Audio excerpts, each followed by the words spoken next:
সম্মানিত উপস্থিতি, কেমন আছেন আপনারা?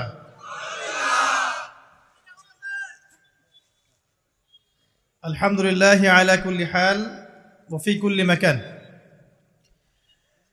যদিও বা বর্তমান প্রেক্ষাপটে একজন মুসলিম ভালো থাকতে পারে না। বর্তমান প্রেক্ষাপট এতই খারাপ, কিয়ামতের আলামতগুলো এমনভাবে প্রকাশ হয়েছে এখন যে একজন ইমানদার মুসলিমের পক্ষে নিশ্চিন্তে থাকা আর ভালো থাকাটা খুব কষ্টকর। তারপরেও নবী সাল্লাল্লাহু আলাইহি ওয়াসাল্লাম আমাদেরকে দিক নির্দেশনা দিয়েছেন যে যখন ফিতনার যুগ আসবে, ফিতনার যুগ বলতে চতুর্দিক থেকে ফিতনার ফাসাদ। ফিতনা ফাসাদ কেমন? মানে আল্লাহ রাব্বুল আলামিন কোরআনে একটা বিষয় বলছেন, সমাজ তার উল্টা চলছে, এগুলো ফিতনা। নবী সাল্লাল্লাহু আলাইহি ওয়াসাল্লাম হাদিসে একটা বিষয় বলেছেন, সমাজ তার উল্টা চলছে, এর নাম ফিতনা। পরিবারে ফিতনা, ধর্মের মধ্যে ফিতনা, সমাজে ফিতনা, অর্থনীতিতে ফিতনা, এখন সংস্কৃতির মধ্যেও ফিতনা। তো এই ফিতনাময় পরিবেশে নবী সাল্লাল্লাহু আলাইহি ওয়াসাল্লাম বলেছেন যে কেউ যদি ঈমান এবং আমলের উপরে, মানে নবী সাল্লাল্লাহু আলাইহি ওয়াসাল্লামের আদর্শের উপরে সবর করতে পারে, টিকে থাকতে পারে, তার জন্য 50 জন শহীদ সাহাবীর নেকি হবে ইনশাআল্লাহ। তো ফিতনাময় পরিবেশে যদি সবর করা যায়, হকের উপর অটল থাকার চেষ্টা করা যায়, ইনশাআল্লাহ আপনি 50 জন শহীদ সাহাবীর নেকি পাবেন ইনশাআল্লাহ। তো প্রত্যেকটা ক্ষেত্রেই আপনি ফিতনা পাবেন। পরিবারের দিকে তাকাবেন, দেখবেন পরিবারের বন্ধনগুলো আগের মতো নাই। প্রচুর ডিভোর্স হচ্ছে, স্বামী স্ত্রীর বিচ্ছেদ প্রচুর বেড়ে গেছে। তারপরে সন্তান সন্ততি আমাদের পরিবারে যারা আছে, দেখবেন এরা বেশিরভাগই দুনিয়াদার হয়ে গেছে, দিনের খুব একটা ফিকির নাই। বেশিরভাগ পরিবারের সদস্য দেখবেন নামাজ কালামের এখন ধার ধারছে না। ম্যাক্সিমাম পরিবার থেকে আস্তে আস্তে পর্দাটা কিন্তু শিথিল হয়ে যাচ্ছে। আপনি ব্যক্তি জীবনের দিকে তাকিয়ে দেখেন, গর্বের সাথে আমরা বলি না যে 90% মুসলিমের বাংলাদেশ, দেখবেন মেজরিটি সংখ্যক মুসলিম 5 ওয়াক্ত নামাজ জামাতে পড়ে না। বেশিরভাগ মুসলিম দেখবেন আল কোরআন বিশুদ্ধ করে তেলাওয়াতও করতে পারে না। তো এরপরেও আমরা দাবি করি যে আমরা প্রকৃত মুসলিম, জান্নাত আমাদের জন্য অপেক্ষা করছে। আসলে বাস্তবতা এমন নয়। যারা কোরআন আমরা টুকটাক পড়তে জানি, তাদের মধ্যে কত পার্সেন্ট কোরআনের অর্থ বোঝে? এই আল্লাহ পাকের কিতাব আমার হাতে আছে, এই কিতাবের অর্থ কতজন বোঝে? এটা একটা চ্যালেঞ্জ। যারা কোরআন পড়তে জানি আমরা, তাদের প্রতি চ্যালেঞ্জ, দেখেন তাদের মধ্যে কত পার্সেন্ট মানুষ কোরআনের অর্থ বলতে পারবে। আর অর্থটা যে জানা জরুরি, এই বিষয়টাও আমরা এখন জনগণকে বোঝাতে ব্যর্থ হচ্ছি। কোরআনের অর্থটা যে বোঝাটা জরুরি, এটা বোঝাতেও ব্যর্থ হচ্ছে। কারণ আমরা সবাই প্রত্যেক হরফে 10 নেকি পেতে চাই। কোরআন তেলাওয়াত করলে প্রত্যেক হরফে 10 নেকি হবে, এই তো। তো এই কনসেপ্ট যখন আমার মাথায় ঢুকে গেছে, আমি ওখানে নিজেকে থামিয়ে দিয়েছি। অর্থ বুঝে গবেষণা করলে এবং কোরআন কেন্দ্রিক জীবন ব্যবস্থা গড়লে যে আরো বেশি নেকি হয়, এটা আমার মাথায় নাই। প্রত্যেক হরফে 10 নেকি তো আপনি পাবেন তেলাওয়াত করলে, কিন্তু অর্থ বুঝে এর ভিতরে ঢুকলে, গবেষণা করলে এর মূল স্বাদটা পাওয়া যায়, এটা আমরা বুঝতে পারছি না। দেখবেন বেশিরভাগ মানুষ কোরআনের অর্থটা জানে না। আবার আমরা যারা টুকটাক ভাঙাচুরো অর্থ জানি, তারা আবার দেখবেন কোরআনের সমস্ত আদেশ মেনে চলতে পারছি না এবং কোরআনের সমস্ত নিষেধও বর্জন করতে পারছি না। সমস্যা কিন্তু এখানেও থেকে গেছে। আবার কোরআনের ব্যাখ্যায় আছে হাদিস। তো এই হাদিসকে কেন্দ্র করে কোনো বিভ্রান্তির সুযোগ ছিল না, কিন্তু এখানেও আমরা বিভিন্ন জাল এবং মানে বানোয়াট হাদিসের উপর আমলও শুরু করেছি। হাদিসের নামে এমন অনেক কিছুই চলছে সমাজে, যেগুলোর সাথে হাদিসের কোনো সম্পর্ক নাই।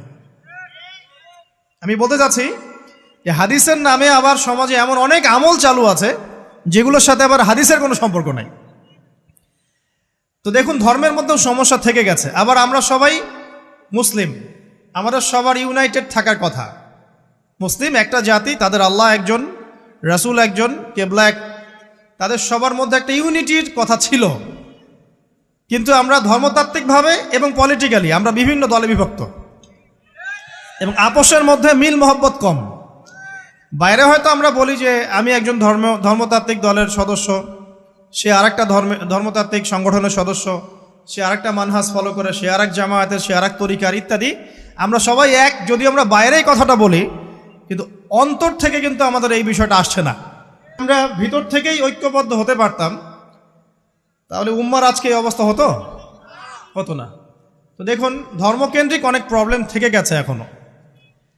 আবার আল্লাহ রাসূল সাল্লাল্লাহু আলাইহি ওয়াসাল্লাম হাদিসের মধ্যে এবং আল্লাহ পাক কোরআনের মধ্যে ধর্ম নিয়ে বাড়াবাড়ি করতে নিষেধ করেছে। ধর্ম নিয়ে বাড়াবাড়ি করো না, তোমরা নিজেদের ধর্ম পালন করো।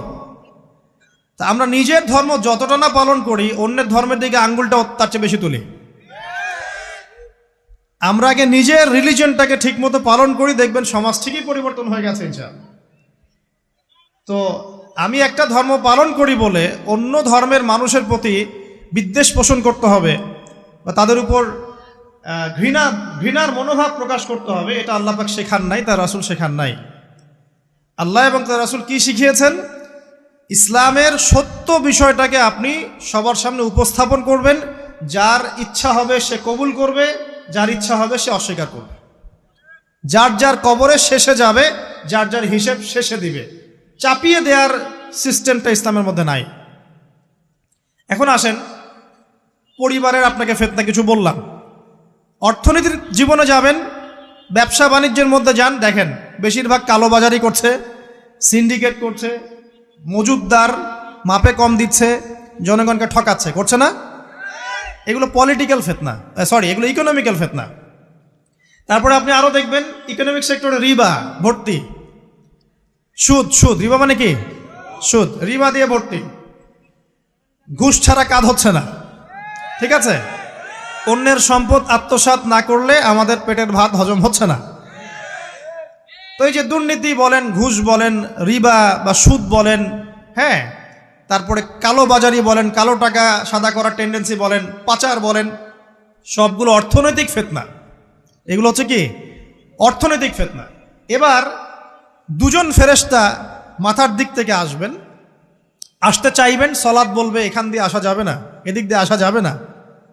ডান দিক দিয়ে আসতে চাইবেন, এদিক দিয়ে আসা যাবে না। বাম দিক দিয়ে আসতে চাইবেন, যাকাত বলবে এদিক দিয়ে আসা যাবে না। পায়ের দিক দিয়ে আসতে চাইবেন, আমলগুলো বলবে এদিক দিয়ে আসা যাবে না। তখন যাই হোক, তারা আসবেন। এটা কথা কি? এটা কথাটা হচ্ছে যে সলাতের গুরুত্ব, মানে সে সলাত আদায় করেছে, সে আমার হক আদায় করেছে, আমি তার পক্ষে আছি, এটা পক্ষে বোঝাচ্ছে। রোজা বলবে আমি ওর পক্ষে আছি, তাকে আপনি কোনো শাস্তি দিবেন না, আমি তার পক্ষে আছি। আপনারা দুজন তাকে শাস্তি দিবেন না, আমি যাকাত তার পক্ষে আছি, এটা পক্ষে থাকার কথা। তারপরেও তারা আসবেন, চোখগুলো হবে নীল এবং কালো বর্ণ, নীলাপ চোখের কালো। মুনকার নাকি? উঠে বসিয়ে দেওয়া হবে। এবার তিনটা প্রশ্ন। প্রথমে প্রশ্ন হচ্ছে কি? মান রব্বুক, তোমার রবকে?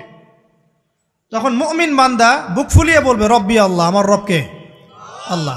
পৃথিবীতে যে ব্যক্তি আল্লাহর সাথে শিরিক করে নাই, আল্লাহর তাওহীদের উপর থেকেছে এবং তার উপরে মৃত্যুবরণ করেছে, ইনশাআল্লাহ সে ব্যক্তি এর উত্তর নির্দ্বিধায় দিতে পারবে ইনশাআল্লাহ।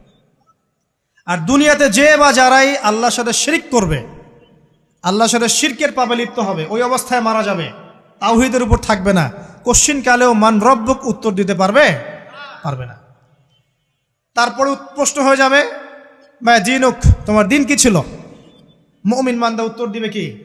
দিন ইয়াল ইসলাম, আমার দিন ছিল ইসলাম। এখানে শুনে রাখেন, পৃথিবীতে যারা ইসলামকে পরিপূর্ণরূপে পালন করবে তারাই এই উত্তর দিতে পারবে ইনশাআল্লাহ।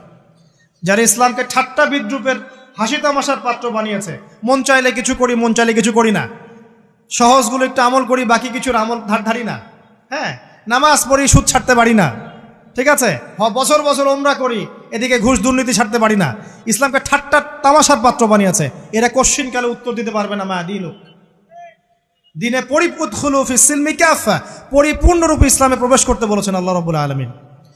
যারা পরিপূর্ণরূপে ইসলামে প্রবেশ করবে এবং ইসলামের প্রতিটা মৌলিক বিধান মেনে চলবে, ইনশাআল্লাহ তারা এর উত্তর দিতে পারবে। এরপরে আসবে তৃতীয় প্রশ্ন। নবী সাল্লাল্লাহু আলাইহি ওয়াসাল্লামকে দেখানো হবে, যখন দেখানো হবে তখন সূর্য যখন ডুবে যায়, যে দৃশ্যটা আমরা দেখতে পারি না, ওই দৃশ্যটা ভেসে উঠবে এবং মুমিন বান্দা অস্থির হয়ে যাবে, বলবে আমাকে ছেড়ে দাও, আমি নামাজ পড়বো। সুবহানাল্লাহ। কারণ তার কাছে মনে হবে যে আসরের ওয়াক্ত হয়ে গেছে, আসরের ওয়াক্ত হয়ে গেছে, আসরের ওয়াক্ত চলে যাচ্ছে, আমাকে নামাজ পড়তে হবে। চিন্তা করেছেন?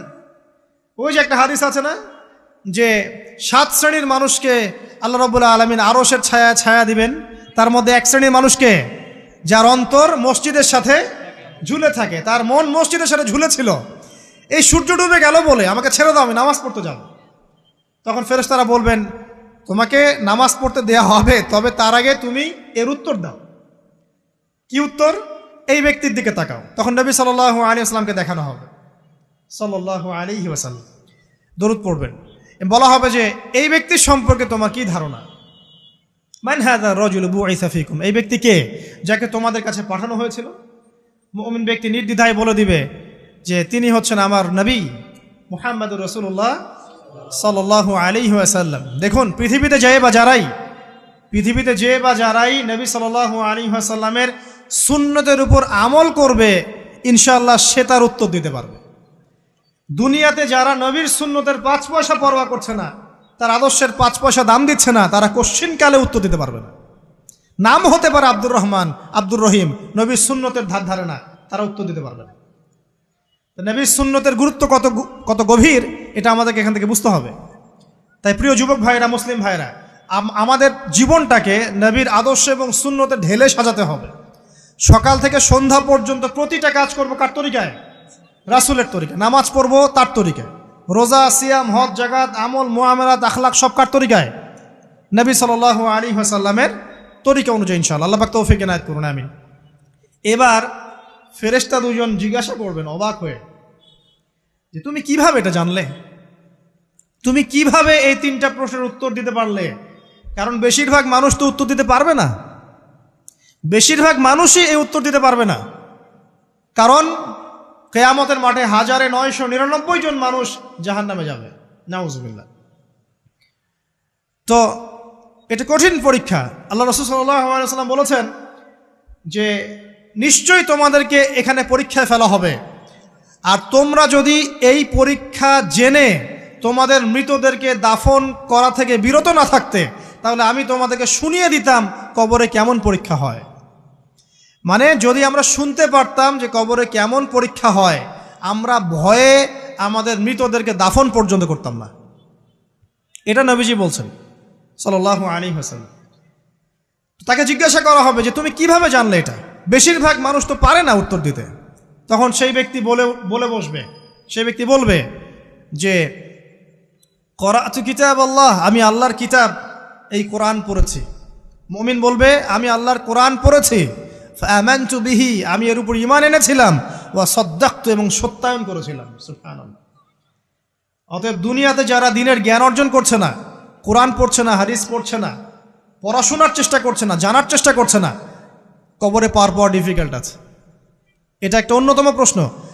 আমরা কিন্তু মনে করি 3টা প্রশ্ন হচ্ছে, আসলে প্রশ্ন হচ্ছে কয়টা? 4টা। 3টার পরে আরও একটা এক্সট্রা। কিভাবে জানলে? তখন উত্তর দিচ্ছে আমি আল্লাহর কিতাব পড়েছি, ঈমান এনেছি, সত্যায়ন করেছি। সুবহানাল্লাহ। নবী সাল্লাল্লাহু আলাইহি ওয়াসাল্লাম হাদিসের পরের অংশে বলছেন যে যখন কাফের বান্দাকে ওঠানো হবে, তখন ডানেও কিছু নাই, বামেও কিছু নাই, সামনে পিছনে কিচ্ছু নাই। মাথার দিক থেকে ফেরেশতারা চলে আসবেন, উঠিয়ে বসানো হবে, প্রশ্ন করা হবে কে তোমার রব? একটাই উত্তর, লা আদরি, আমি জানি না। নাউজুবিল্লাহ। কি তোমার দিন? লা আদরি, আমি জানি না। এই যে আল্লাহর তো খবর নাই, আল্লাহ পাকের বিধান মেনে চলার কোনো খবরই নাই, পরোয়াই নাই। সে জানবে কিভাবে ইসলাম কি জিনিস? সে জানবে কিভাবে আল্লাহ কি জিনিস? ও তো আল্লাহকে চিনেই না। দিব্যি বলে বেড়াচ্ছে মহাবিশ্ব সৃষ্টি হয়েছে বিগ ব্যাং থেকে, আল্লাহ বলে কেউ নাই। মানুষ সৃষ্টি হয়েছে বান্দর থেকে, নাউজুবিল্লাহ। মানুষ তো আল্লাহকে চিনছে না। এখনো মানুষ মনে করছে যে আল্লাহ বলতে কেউ নাই। এবং এই মুক্ত চিন্তার নামে, বাক স্বাধীনতার নামে নাস্তিকতার যে চর্চাটা বেড়েছে বাংলায়, এটা আশঙ্কাজনক। বড় বড় বিশ্ববিদ্যালয় থেকে পড়ে আসছে, অনেক সময় দেখলাম বড় বিশ্ববিদ্যালয়ের প্রফেসর সে বলছে যে মহাবিশ্ব বিগ ব্যাং দিয়ে সৃষ্টি হয়েছে, সৃষ্টিকর্তা নাই এখানে। তো মুসলিম বিজ্ঞানীর একটা কথা বলতেন যে মানুষ বিজ্ঞান সম্পর্কে অল্প জানলে নাস্তিক হয়ে যায়, আর অনেক গভীর জ্ঞান অর্জন করলে আল্লাহর কাছে আত্মসমর্পণ করে। খেয়াল করে দেখবেন ডক্টর ইঞ্জিনিয়ার যারা বড় বড় লেভেলে চলে গেছেন, অনেক সিনিয়র, তারা কিন্তু বেশিরভাগ নামাজি দেখবেন, নামাজ পড়ে, দান সৎকা করে, সমাজ কল্যাণমূলক কাজ করে। তারা কিন্তু রোগীর সেবা করতে গেলেও বলে যে নামাজ পড়িয়েন, রোজা রাখিয়েন, তারা কিন্তু বলে। অনেক ডক্টর আমি দেখেছি এমন, যারা যত বেশি গবেষণা করে তারা তত বেশি আস্তিক হয়ে যায়, আর টুটাফাটা গবেষণা করলে নাস্তিক হয়ে যাবেন। কত প্রশ্ন, ইসলামের এটা কেন, ওইটা কেন, ইসলামে বহুবিবাহ কেন, হ্যাঁ ইসলামে কি পর্দার বিধান কেন, তারপর ইসলামে এত রেস্ট্রিকশনস, এত বাইন্ডিংস কেন, হ্যাঁ স্বাধীনতা নাই কেন, কত প্রশ্ন। ইসলামের এগেনস্টে কত তীর এখন ছোড়া হচ্ছে। তো এই ব্যক্তি কেমন করে উত্তর দিবে যে মাহাদিনুক, তোমার দিন কি? আল্লাহর দিকে কত প্রশ্ন ছোড়া হচ্ছে, কত শিরকের পাপ আমরা করছি, অনেক সময় মুসলিম হয়েও শিরকের পাপ করছি। কিভাবে উত্তর দিবে মান রব্বক? 3 নাম্বার প্রশ্ন যখন করা হবে এই ব্যক্তিকে, দেখো দেখি, সে বলবে যে আমি জানি না এই ব্যক্তিকে, তবে শুনেছিলাম, মানুষের মুখে শুনেছিলাম, মানুষ যা বলতো আমি তাই বলতাম। মানে সে রাসূল সাল্লাল্লাহু আলাইহি ওয়াসাল্লামের নাম শুনেছিল হয়তোবা, কিন্তু তার সুন্নত বা আদর্শ কখনো মেনে চলে নাই, পারল না। এবার জান্নাতি ব্যক্তি হলে কি হতো? ওই যে সূর্য ডুবছিল যেখানে, তার দৃষ্টির সীমা পর্যন্ত কবরকে প্রশস্ত করে দেয়া হতো, এবং জান্নাতের একটা দরজা তার কবরে খুলে দেয়া হতো। এটা কিভাবে করা হবে সেটা আল্লাহ পাক জানেন, এটার ব্যাখ্যা করার জ্ঞান আল্লাহ আমাদেরকে দেন নাই। যেই মানুষের ক্ষুদ্র জ্ঞানে মানুষ ব্যাকটেরিয়া ভাইরাস নিয়ে গবেষণা করতে হিমশিম খেয়ে যায়, সে মহাবিশ্বের স্রষ্টা নিয়ে কিভাবে গবেষণা করবে? আল্লাহ পাকের অসীম জ্ঞানের সামনে আমার জ্ঞান কি? খুবই ক্ষুদ্র। একটা হাদিসে এসেছে বুখারী শরীফের মধ্যে, যে একটা মহাসমুদ্রের মধ্যে যদি একটা পাখি 1 ফোঁটা পানি উঠিয়ে নিয়ে যায়, ওই 1 ফোঁটা পানি হচ্ছে মহাবিশ্বের জ্ঞান, আর বাকি পুরো মহাসাগর হচ্ছে আল্লাহ পাকের জ্ঞান। তো আমরা এই ক্ষুদ্র জ্ঞানের মানুষ হয়ে আল্লাহর জ্ঞানকে কেমন করে পেনিট্রেট করতে পারি? তো আল্লাহ পাক জান্নাতের দরজাগুলো খুলে দিবেন, একটা দরজা খুলে দিবেন, সেখান থেকে বাতাস আসবে, সে জান্নাতের নাজ নেয়ামত উপভোগ করতে থাকবে, এবং তার রূহটাকে সবুজ রঙের পাখির আকৃতিতে জান্নাতে রেখে দেওয়া হবে। ইল্লিন মানে ওখানে জান্নাতের নিয়ামত সে পাবে। এটাকে বলা হয় দারুল বারজাখ বা বারজাখের জীবন। জীবন অনেকগুলো, একটা ছিল রুহের জগৎ। রুহের জগতে আমরা সবাই ছিলাম। শোনেন, রুহের জগতে যার সাথে যার বন্ধুত্ব ভালোবাসা গভীর ছিল, দুনিয়াতে তার সাথে তার ভালোবাসা বেশি। এটা হয়তো জানেন না, জানতেন হাদিসটা? রুহের জগতে যদি কখনো আপনার সাথে আমার দেখা হয়ে থাকে, দুনিয়াতে আপনার সাথে আমার দেখা হবে ইনশাআল্লাহ।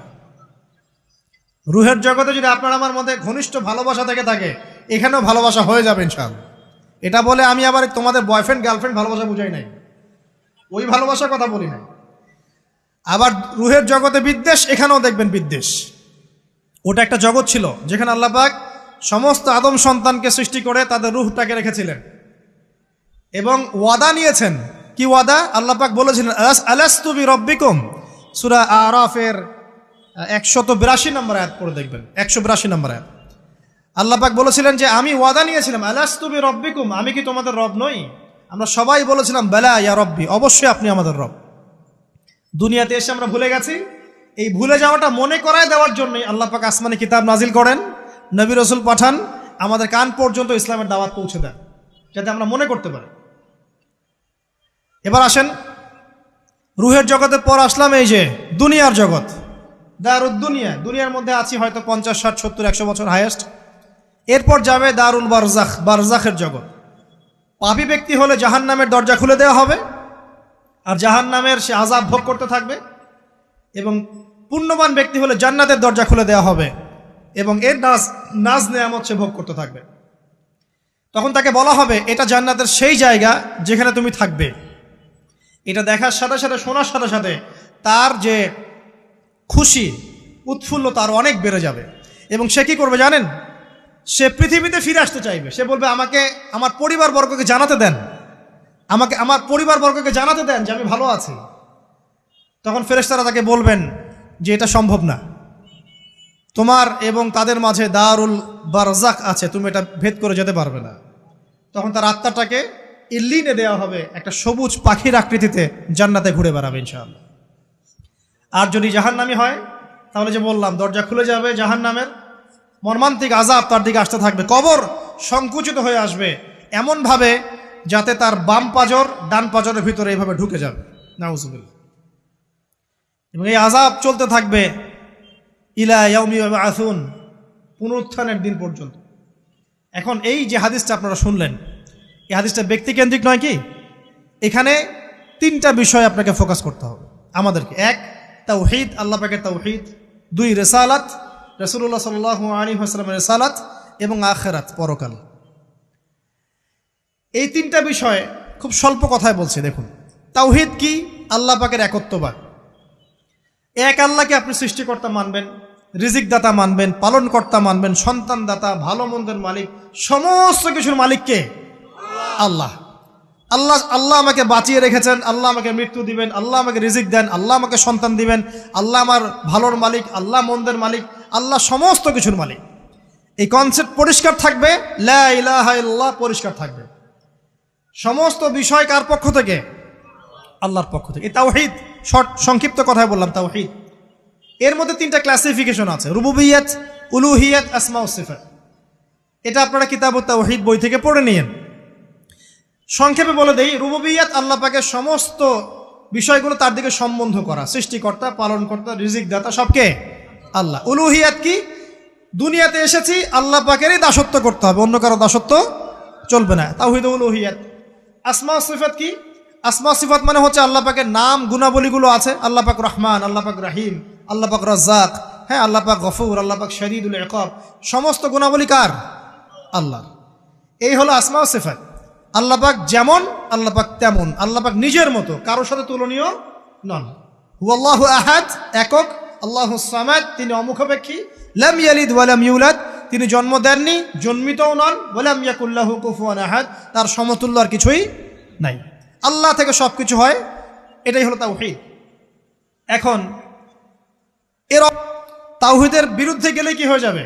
শিরক। কেউ যদি মনে করে যে আল্লাহ ছাড়া কেউ আমাকে জীবন দিতে পারে, আল্লাহ ছাড়া কেউ আমাকে মারতে পারে, আল্লাহ ছাড়া কেউ আমাকে রিজিক দিতে পারে, অথবা আল্লাহ ছাড়া কেউ সন্তান দিতে পারে, আল্লাহ ছাড়া অন্য কারো কাছে কেউ যদি দোয়া করে, আল্লাহ ছাড়া অন্য কারো জন্য নজর মানত করে, আল্লাহ ছাড়া অন্য কারো নামে কসম খায়, আল্লাহর হালালকে হারাম করে দেয়, আল্লাহর হারামকে হালাল করে নেয়, ঠিক আছে? আল্লাহ থেকে শুভ অশুভ আসে না, শুভ আল্লাহর পক্ষ থেকে আসে, অশুভ শয়তানের পক্ষ থেকে আসে, এমনও যদি কেউ মনে করে, শুভ অশুভ দুটোই আল্লাহর পক্ষ থেকে আসে, কিন্তু কেউ যদি মনে করে না শুভগুলো আল্লাহর পক্ষ থেকে, অশুভগুলো শয়তানের পক্ষ থেকে, এমনও যদি মনে করে, শিরক হয়ে যাবে। মুসলিমরা চলাফেরায় শিরক করছে। এখন মুসলিমরা আল্লাহ ছাড়া অন্য কারো কাছে চাচ্ছে, মুসলিমরা অনেকে কবরে সেজদা করছে, মুসলিমরা অনেকেই মৃত মানুষের কাছে দোয়া করছে, হাতে বালা পরে আছেন, খোলেন না। কেন খোলেন না? ভয়ে যদি আপনার ক্ষতি হয়, শিরক। মুসলিমরা দেখবেন আগুনের সামনে মাথা নত করছে, মুসলিমরা এখন মেডিটেশন করে, ধ্যান করে, মুসলিমরা জিনকে তাবে করতেছে। অনেক সময় দেখা যায় মুসলিমরা জাদু করতেছে, জাদুবিদ্যা, কুফরি কালাম করছে না? করছে। সবই শিরক, সবই শিরক। মুসলিমরা দেখবেন আল্লাহর হালাল যেগুলো আছে এগুলোকে হারাম করে ফেলছে, আবার অনেক সময় আল্লাহর হারামগুলোকে হালাল করে নিচ্ছে। সুদ কি ভাই? এখানে ফরজ, হালাল করে নেওয়া হয়েছে। মদ কি? তোমাদের কাছে তো ওয়াজিব, না খাইলে ঘুম হয় না। তো এই যে আল্লাহ হারামগুলোকে কি করছি আমরা? হালাল করে ফেলি, এটাও শিরক, কুফরি একটা। তো এক কথায় তাওহীদের উপর যারা থাকবে, মান রব্বক উত্তর দিতে পারবে ইনশাআল্লাহ। যারা শিরক করে ফেলবে ওই অবস্থায় মারা যাবে, মান রব্বক উত্তর দিতে পারবে না। আমার কথা কি বোঝা যাচ্ছে? আমি সহজ করার চেষ্টা করছি, কিন্তু হয়তো পারছি না, এটা আমার ব্যর্থতা। এক কথায় যদি আমরা কবরের প্রথম প্রশ্নের উত্তর দিতে চাই, তাহলে আমাদেরকে অবশ্যই তাওহীদের উপর থাকতে হবে, শিরকে যাওয়া যাবে না। প্রিয় ভাইরা, শিরকের পাপ থেকে আজকে তওবা করে ফেলবেন। আল্লাহ জেনে না জেনে জীবনে যত শিরক করেছে আল্লাহ মাফ করে দাও, আমিন। এবং আগামী দিনগুলোতে শিরকের পাপে লিপ্ত হয় না। প্রিয় ভাইরা, যদি আপনার আমল নামায় আসমান জমিন সমানও পাপ থাকে, শিরকের পাপটুকু না থাকে, আল্লাহ পাক আপনার পুরো পাপ মাফ করতে পারবেন ইনশাআল্লাহ। আল্লাহ পাক বলেছেন, মেরাজের রাতে নবী সাল্লাল্লাহু আলাইহি ওয়াসাল্লামকে আরশে আজিমের কাছে উঠিয়ে নিয়ে আল্লাহ পাক 3টা ওহী করেছেন। কয়টা ওহী? একটা ছিল 5 ওয়াক্ত নামাজ, ঠিক আছে? দুই নাম্বার হচ্ছে সূরা বাকারার শেষের 3টা আয়াত। 3 নাম্বার একটা ওয়াদা, একটা প্রতিশ্রুতি। সেটা কি? হে মুহাম্মদ সাল্লাল্লাহু আলাইহি ওয়াসাল্লাম, তোমার উম্মতের মধ্যে কেউ যদি আসমান জমিন সমান পাপ নিয়ে আমার সামনে হাজির হয়, কিন্তু আমার সাথে কাউকে শরিক না করে, শিরক না করে, তাহলে আমি আল্লাহ তার সামনে আসমান জমিন সমান ক্ষমা নিয়ে হাজির হব, মানে মাফ করে দেওয়া হবে ইনশাআল্লাহ। অতএব শিরকের পাপে যায় না, ইনশাআল্লাহ জান্নাতে যাওয়া যাবে। যে ব্যক্তি মন থেকে একবার লা ইলাহা ইল্লাল্লাহ পড়েছে, সমস্ত বিষয় আল্লাহর দিকে সুপর্দ করে, তার অন্যান্য অনেক পাপ থাকতে পারে, আল্লাহ পাক চাইলে সব পাপ মাফ করতে পারেন। অতএব মান রব্বকে উত্তর দিতে চাইলে শিরকের পাপে যাওয়া যাবে না। আধুনিক শিরকের মধ্যে সবচেয়ে ভয়ঙ্করটা হচ্ছে এটা, যে আমরা আল্লাহর হালালকে হারাম করে নিচ্ছি, হারামকে আবার হালাল করে ফেলছি। এখানে যায় না। সব কিছু আল্লাহ থেকে আসে, দোয়া আল্লাহর জন্য করবেন, নামাজ আল্লাহর জন্যে, সব কিছু ইবাদত আল্লাহর জন্যে, দ্বীনি ইলম অর্জন আল্লাহর জন্যে। প্রতিটা কাজের করার আগে নিয়াত ফিক্স করবেন, কেন করব? পরকালীন স্বার্থ থাকলে করব, না হলে করব না। কেন তুমি টিকটকে যাবা না? কারণ পরকালীন কোনো স্বার্থ নাই।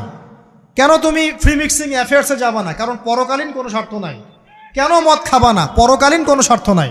কেন মিউজিকে যাচ্ছ না? কারণ পরকালীন কোনো স্বার্থ নাই। কেন তুমি এই যে সুদ খাবা না? কারণ পরকালীন কোনো স্বার্থ নাই। যে কাজে পরকালীন কোনো স্বার্থ নাই, সে কাজে কোনো মুমিন মুসলিম নাই। কেন নামাজ পড়বো? কারণ পরকালীন স্বার্থ আছে। কেন রোজা রাখবো? পরকালীন স্বার্থ আছে। কেন আমি হালাল বিয়ে করব, হারাম জেনায় যাব না? পরকালের স্বার্থ আছে। কেন আমি যাকাত দিব, ব্যবসা করব, সুদ খাবো না? কারণ পরকালের স্বার্থ আছে। কেন ইসলামের দাওয়াত দিব? পরকালের স্বার্থ আছে। কেন হাদিস প্রচার করব? কারণ পরকালের স্বার্থ আছে। ইসলামের জন্য সবর করব কেন? পরকালের স্বার্থ আছে। পরকালের স্বার্থ যেখানে, মুসলিম সেখানে। পরকালীন স্বার্থ নাই, আমরা নাই। প্রত্যেকটা কাজ করার আগে নিয়াতটা ফিক্স করতে হবে, পরকালের কোনো স্বার্থ আছে? যদি বলে হ্যাঁ আছে, তাহলে করবেন। স্বার্থ নাই, আমি নাই। কোনো ফুজুল কি বাত বা ফাহেসা কোনো কাজ, এসব কাজে আমরা নাই, বিকজ এগুলোতে কোনো পরকালীন স্বার্থ নাই। ব্যাস, আমাদের জীবনের প্রতিটা মোমেন্ট, প্রতিটা সেকেন্ড আল্লাহর দেয়া দান। আমি নিজের ইচ্ছা মতো এটাকে অপব্যয় করতে পারি না। হ্যাঁ, আপনি মিউজিক শুনতে চান, আপনি সং পছন্দ করেন, আপনি নাশিদ শোনেন, ইসলামিক নাশিদ শোনেন, ওখানে আপনার ইমান একটু দীপ্ত হবে, পরকালীন স্বার্থ আছে। আপনি নিজের যৌন চাহিদাকে দমন করতে পারছেন না, হালালভাবে বিয়ে করে নেন। বিয়ে করার পর আপনি যত ইচ্ছা স্ত্রীকে মহব্বত করেন, প্রত্যেকটা মহব্বতে নেকি পাবেন। এমনকি স্ত্রীর দিকে নেক নজরে তাকাবেন, তাতেও নেকি। তার মুখে খাবার তুলে দেবেন, তাতেও নেকি। তার হাত ধরে হাঁটবেন, তাতেও নেকি। তাকে নিয়ে রাত্রে চাঁদ দেখবেন, তাতেও নেকি। আপনি আপনার নিয়তটাকে চেঞ্জ করেন, কাজের ডাইরেকশন চেঞ্জ করেন। পরকালের স্বার্থ থাকলে করবো, না হলে করবো না। আপনি পছন্দ করেন ঘুরে বেড়াতে, আল্লাহর দিনের দায়ী হয়ে ঘুরে বেড়ান না, সমস্যা কি? আল্লাহর জমিন ঘুরে দেখেন, এইসব অবান্তর কাজে লিপ্ত না থেকে আল্লাহ পাকের নিদর্শনগুলো ঘুরে দেখেন, আপনার ইমান বাড়বে ইনশাল্লাহ। আপনার সংস্কৃতি ভালো লাগে, ইসলামিক সংস্কৃতি মেনে চলেন। আপনি কবিতা লিখতে ভালোবাসেন, ইসলামিক কোনো কবিতা লেখেন। আপনি উপন্যাস পড়তে ভালোবাসেন, ইসলামিক কোনো উপন্যাস পড়েন। আমি বলছি না এগুলোর বাইরে কোনো পড়াশোনা করা যাবে না, এমনটা আমি কিন্তু বলছি না। আমি বলছি আপনি আপনার পুরো কাজটাকে আগে ফিক্স করবেন, পরকালের কোনো স্বার্থ আছে কি নাই। যদি হ্যাঁ দেখা যায় হ্যাঁ পরকালের স্বার্থ ঠিক আছে, অবশ্যই করেন, কোনো সমস্যা নেই। আল্লাহ পাক বোঝার তৌফিক দান করুন। তো দেখুন প্রিয় ভাইরা, শিরকের পাপে যাওয়া যাবে না। এই শিরকের পাপ না থাকলে আমলনামায় ইনশাআল্লাহ আমরা জান্নাতে যাব এবং কবরের উত্তর দিতে পারবো ইনশাআল্লাহ। মান রব্বক, উত্তর পাস ইনশাআল্লাহ। তারপরে কি? মাদিনুক। এক কথায় ইসলামের অনেক বিধিবিধান আছে, নামাজ, কালিমা, সওম, যাকাত, হজ সব আছে। আমর বিল মারুফ, নাহি আনিল মুনকার, পিতামাতার খেদমত, প্রতিবেশীর অধিকার, স্ত্রীর অধিকার, তারপরে সন্তানদের অধিকার, যাকাত, সব কিছুই আছে। এখন যদি ইসলামের কিছু অংশকে মেনে নেন, কিছু অংশকে না মানেন, এটা কিন্তু কুফরি। ইসলামের কিছু অংশকে মানছেন, কিছু অংশকে মানছেন না, এটা কিন্তু কুফরি। ইসলামের পরিপূর্ণ বিধানটাকে যদি মেনে চলেন, ইনশাআল্লাহ আযজা ওয়া জাল আপনি মাদিনুক উত্তর দিতে পারবেন। আপনি আমল করতে পারেন না পারেন, মনে করেন আপনি আমল করতে পারছেন না, কিন্তু আপনি আকীদা পোষণ করছেন যে হ্যাঁ ইসলামে যা আছে আমি সব কিছু মেনে চলি, কিন্তু হয়তো আমল করতে গিয়ে আমি পারছি না। আমি হয়তো নামাজ 5 ওয়াক্ত পড়তে হয়, আমি জানি, আমি মানি, কিন্তু আমার মাঝে মাঝে মিস হচ্ছে, মাঝে মাঝে আমি জামাত মিস করে ফেলছি।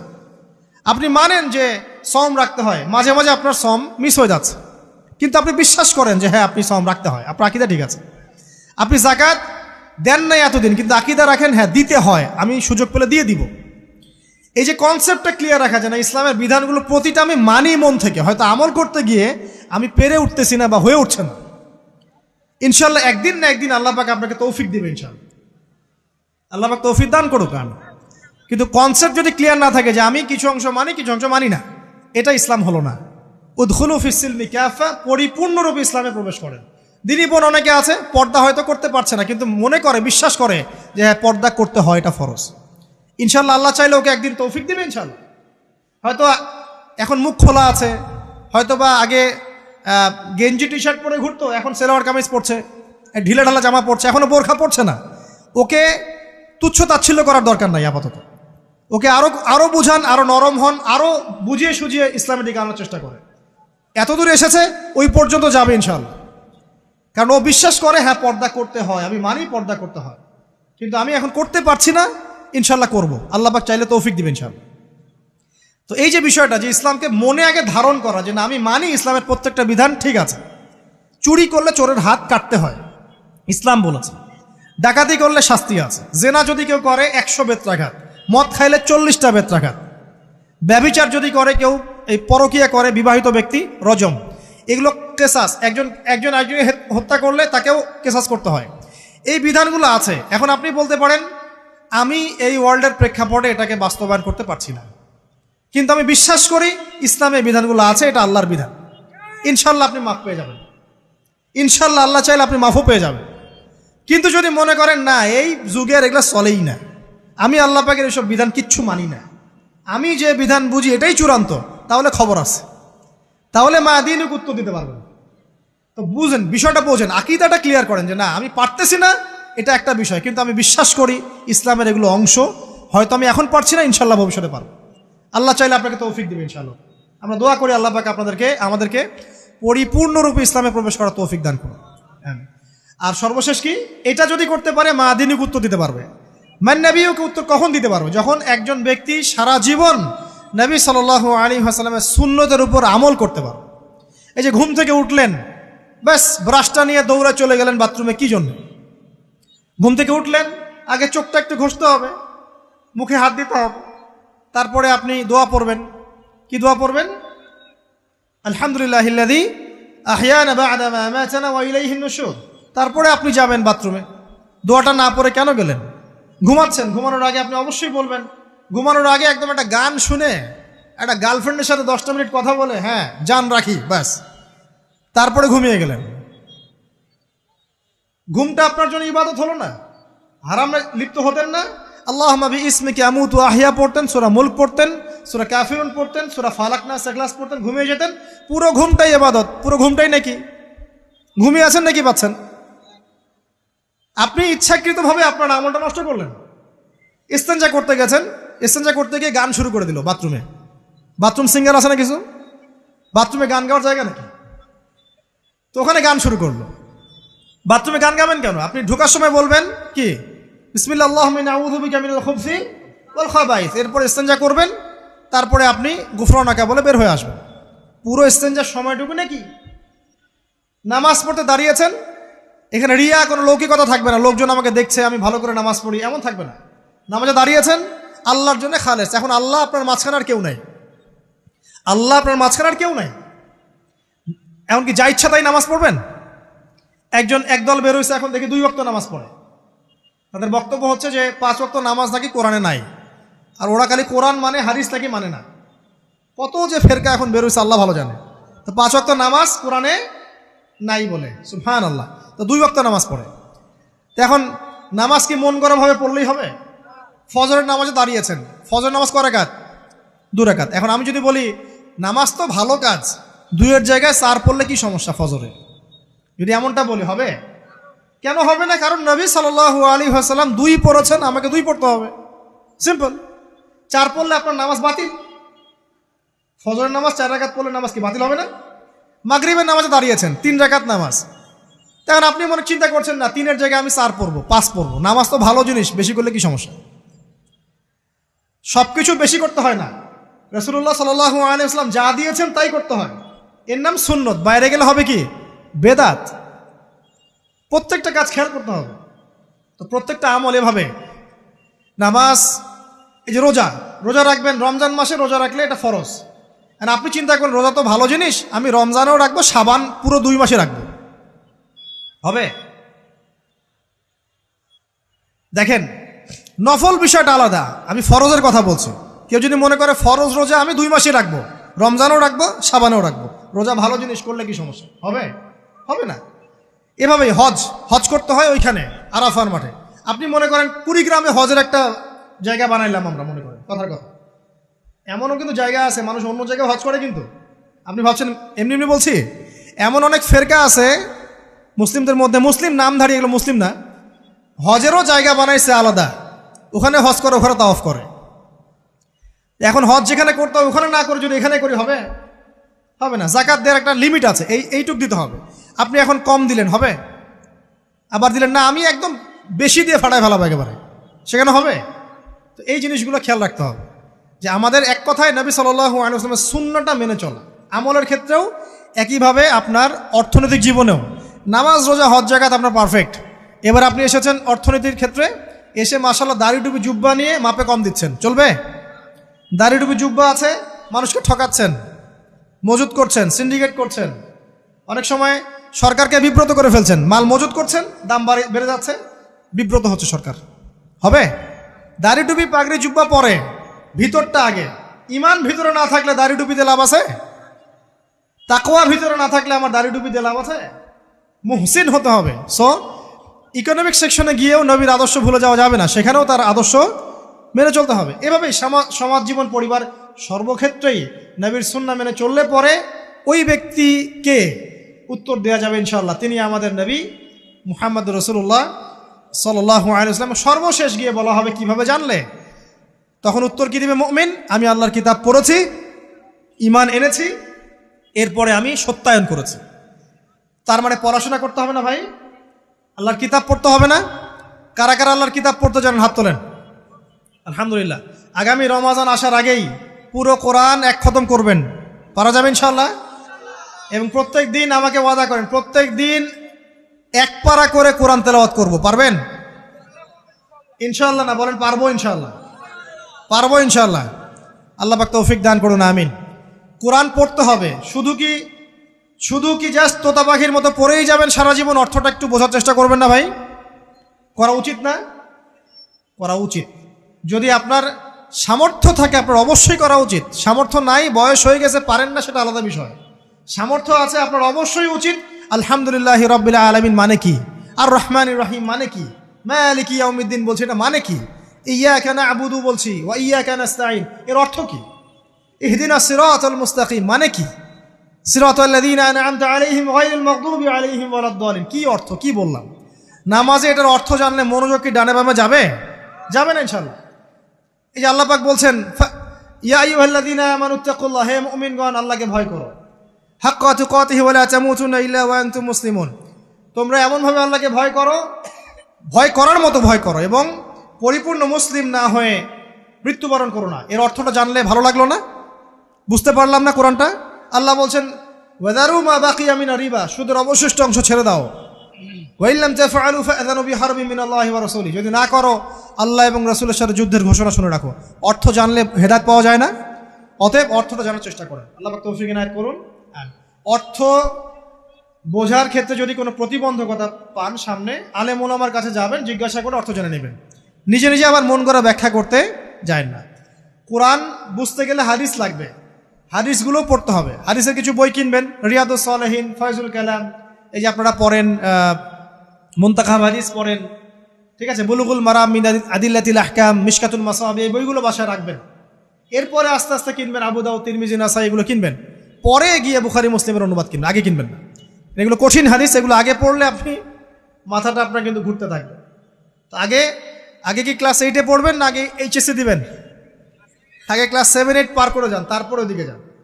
আল্লাহ বোঝার তৌফিক দান করুন। প্রিয় ভাইরা, ইলম অর্জন করতে হবে। ইলম অর্জন করলে পরে আপনি তালেবে ইলমের পায়ের নিচে আল্লাহর ফেরেশতারা পাখা বিছিয়ে দিবে ইনশাআল্লাহ তাআলা। এলেম অর্জন করে আপনি যখন আলেম হবেন বা দ্বীনের জ্ঞান অর্জন করবেন, তখন আপনি দাওয়াতের কাজও করতে পারবেন। আপনার দাওয়াতে যত মানুষ ইসলামের দিকে আসবে সমস্ত নেকি আপনি পাবেন ইনশাআল্লাহ। এবং যখন আপনি আরো বড় আলেম হয়ে যাবেন, আল্লাহ তৌফিক দান করুন, তখন আসমানের যত মাখলুক এবং জমিনের যত মাখলুক, এমনকি গর্তের মধ্যে যে পিপিলিকা আছে সেগুলাও, এমনকি সাগরের নিচের মাছ আপনার জন্য ইস্তেগফার করবে, দোয়া করবে ইনশাআল্লাহ। আল্লাহ পাক আমাদের সবাইকে শিরিক মুক্ত আমল করার তৌফিক দান করুন, আমিন। আল্লাহর তাওহীদের উপর থাকার তৌফিক দান করুন, আমিন। আল্লাহ পাক আমাদের সবাইকে দ্বীন ইসলাম পরিপূর্ণরূপে পালন করার তৌফিক দান করুন, নবী সাল্লাল্লাহু আলাইহি ওয়াসাল্লামের আদর্শ মেনে চলার তৌফিক দান করুন এবং দ্বীনের জ্ঞান অর্জন করার তৌফিক দান করুন। দুনিয়াতে আমরা যতদিন বেঁচে থাকবো ইসলামের উপর যেন বেঁচে থাকতে পারি, এবং আমাদের মৌতের পর দারুল বারজাখ বা কবরের এই জিন্দেগি আল্লাহ পাক আমাদেরকে এই ভয়াবহ ফিতনা থেকে, আযাব থেকে হেফাজত করুন, আমিন। সবাই একটা দোয়া পড়েন আমার সাথে, আল্লাহুম্মা ইন্না নাউযু বিকা মিন আযাবিল কবরি ওয়া আযাবি জাহান্নামা ওয়া মিন ফিতনাতিল মাহইয়া ওয়াল মামাত ওয়া মিন শাররি ফিতনাতিল মাসীহিদ দাজ্জাল। আল্লাহ রাব্বুল আলামিন আমাদের সবাইকে ইসলামের জন্য কবুল করেন, আমিন।